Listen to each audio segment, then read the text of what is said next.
We have some major developments in everything that is happening across WWE. And as you guys know, if you watched SmackDown last night, there was a lot to uncover. There was a lot to unravel. However, it has led to some massive WWE news, how it affects WrestleMania, how it affects everything, really. And then we got to talk about WWE not signing a free agent, which I think is the most interesting thing because this person was said to be headed to WWE. And it doesn't look like that's happening unless unless something big is happening that we have no idea about. I don't think a working relationship is happening. We're going to talk about it all right here on the Ango Show, ladies and gentlemen. Let's jump right into it. Okay, so first and foremost, I actually want to start off with Jeff Cobb. As you guys know, there was reports that Jeff Cobb was internally listed on the WWE roster. There was talks of him going to WWE and joining the WWE and being part of the WWE for the foreseeable future. And then, of course, he lost in New Japan Pro Wrestling, right? So the rumor comes out, then he loses a match in New Japan Pro Wrestling. However, losing in the New Japan Cup quarterfinals really made it seem like he was WWE bound. But honestly, there is something that happened last night that I don't think a lot of people saw coming. Jeff Cobb is now the IWGP Heavyweight Tag Team Champion with Callum Newman. And this is strange because unless WWE was planning to work with New Japan Pro Wrestling, if he was signed to the company, why would they put him in a situation where he would win the belt and then have to drop the belt again? However, sometimes New Japan has done that, where guys are leaving the company, they put the belt on them, and then very quickly they drop the belt. I don't know why New Japan Pro Wrestling would do that with Jeff Cobb if Jeff Cobb was going to WWE. However, I think this signals to me that Jeff Cobb is not actually going to WWE at all, which I think is a big blow. Now, right now, there's a lot of people who have not re-signed with New Japan Pro Wrestling. I think that's one of the things that we kind of have to talk about here. Yesterday, I spoke about TJP not signing with the company, but he's working with the company on a freelancer deal, meaning he's just kind of doing his own thing without a contract, and they're still booking him. And I kind of wonder if that's going to be the same case with Jeff Cobb. Or is Jeff Cobb holding the belt, having one little reign before his contract officially concludes? I don't know. That's why this is such an interesting situation, because nobody really knows what is happening here. And the funny thing is, there's not a lot of reports that suggest otherwise.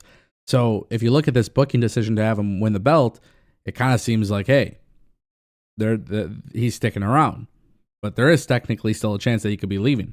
I don't believe that is the case. So that's what makes this even more insane. Now would be the best time to remind you that we have a major goal to hit 100,000 subscribers. Over 40% of the viewers who watch this channel are not subscribed. Please click subscribe if you enjoy staying educated on everything with wrestling news. All right, ladies and gentlemen, that brings us to our next topic. Charlotte Flair and Tiffany Stratton. Oh my God, this was insane. Did they go off script? That's the real question, right? I think everybody wants to know, did they go off script? So if you guys didn't watch SmackDown, Tiffany Stratton and Charlotte Flair, it is very clear, it is very obvious that the crowd got to Charlotte Flair. And a lot of people are tweeting about it. They're like, dude, it just seems like Charlotte really just gave up halfway through the promo. The crowd was on fire last night in Chicago on SmackDown. And then she has this promo battle with Tiffany Stratton. And it was really crazy because Tiffany Stratton made a remark about Charlotte Flair and her personal life being 0 for 3, which is a reference to Charlotte's 3 divorces that she's had. Now, if you guys were unaware, we don't really talk about the personal lives of pro wrestlers on this channel. That's not something I'm interested in. But the reason why it does play into the story is because it did recently come out that Andrade and Charlotte got divorced. And so Tiffany Stratton pulls out that line. She does the woo, slides out under the ring. Charlotte Flair, clearly disgruntled, she goes and says, well, something about Ludwig Kaiser being in her DMs.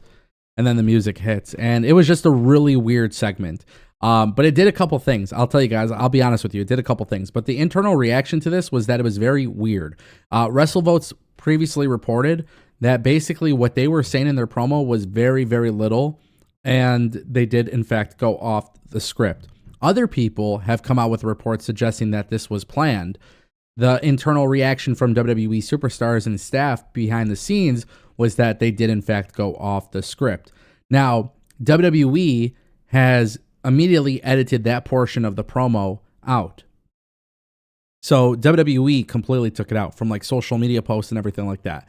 That tells me that WWE did not want that being said, especially because Charlotte Flair was recently on some talk shows talking about her life, talking about her battles, talking about coming back from injury, talking about divorce, talking about these personal life issues, talking more so from the perspective of Ashley Flair and not Charlotte, which is her WWE character.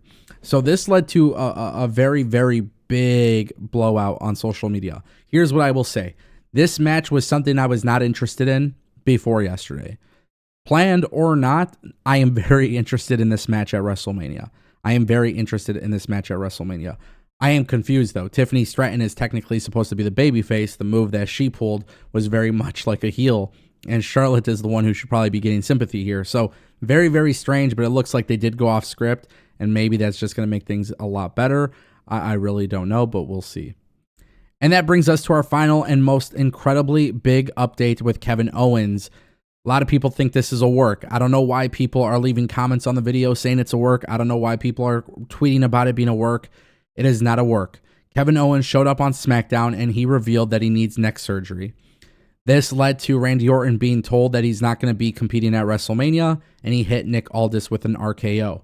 Now today, there's a couple things that have come out regarding Kevin Owens, and this is just really sad and unfortunate news. First and foremost, PWInsider.com has reported that the injury is 100% real. One source described it as very awful. Another source said that Kevin Owens was looking at doing fusion surgery in the future. It was also added that a lot of the reactions from WWE and backstage was a lot of sympathy and sadness towards Kevin Owens, and it was very clear that this wasn't a storyline. So I want to make that very clear. When we talked about this yesterday about Kevin Owens being injured, we didn't know to the extent. Now Kevin Owens is actually coming out with a huge update on this, and he says on Mom's Basement with Robbie from Barstool Sports, he says that he did an MRI in December.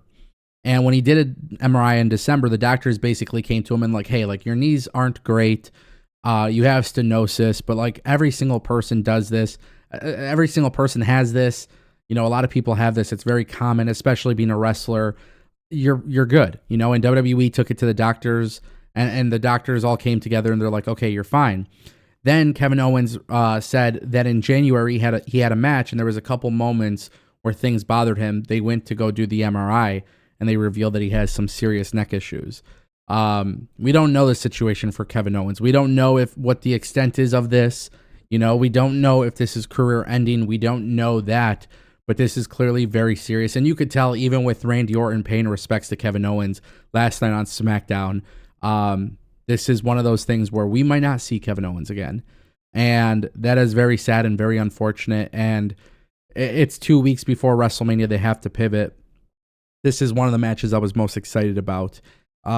So quite frankly, I'm just not, it's not positive, man. It's not fun. And Kevin Owens is one of my favorites. So hopefully everything works out. Everything goes well, but we'll see what ends up happening. I don't know what to expect here. I genuinely believe that this was just a really, really shitty thing. And I also believe that for Kevin Owens, if this was like a minor injury, he'd probably work through it. But now that we know he has to go get surgery and stuff, it's just not happening. So Kevin Owens being off of television for a year, maybe two, maybe even longer, who knows? But I do love Kevin Owens, and I think he's such a great mouthpiece. I would love to see WWE bring Kevin Owens in, pre-show panel. I don't know, just find a way to utilize him if you can. I know he wants to wrestle, but find a way to utilize him if you can, because people will miss him, and we want him healthy, and we want him back, just like as we do with Big E. It's really unfortunate, but it is real, and it is serious. So let me know what you guys think in the comment section down below.